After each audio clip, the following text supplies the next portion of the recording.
Guys, আজকে আমি খিচুড়ি রান্না করব।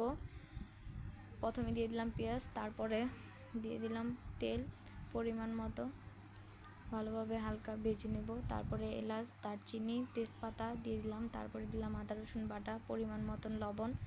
তারপর একটু পানি দিয়ে কষিয়ে নিচ্ছি। 4 চামচ হলুদ ফাঁকি মুরগির মশলা দিয়ে দিলাম। 5 চামচ মরিচ ফাঁকি। তারপরে দিয়ে দিলাম চাল।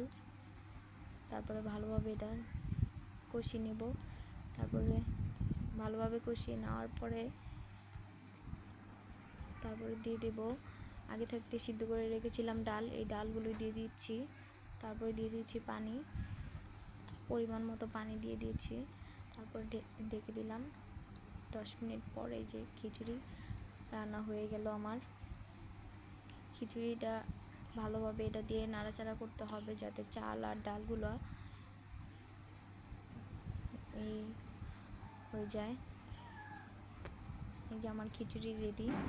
বেশি একটা ঘন হয় নাই, আবার পাতলাও হয় নাই, পারফেক্ট হয়েছে। আপনারা কমেন্ট বক্সে জানাবেন খিচুড়িটা কেমন হয়েছে।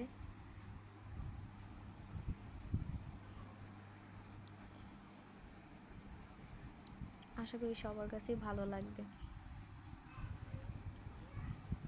এই যে গরু গোস্ত নিয়ে নিচ্ছি। আসলে আমি বাইরের চুলায় খিচুড়ি রান্না করতেছিলাম, তাই গরু গোস্তর ভিডিও করতে পারিনি।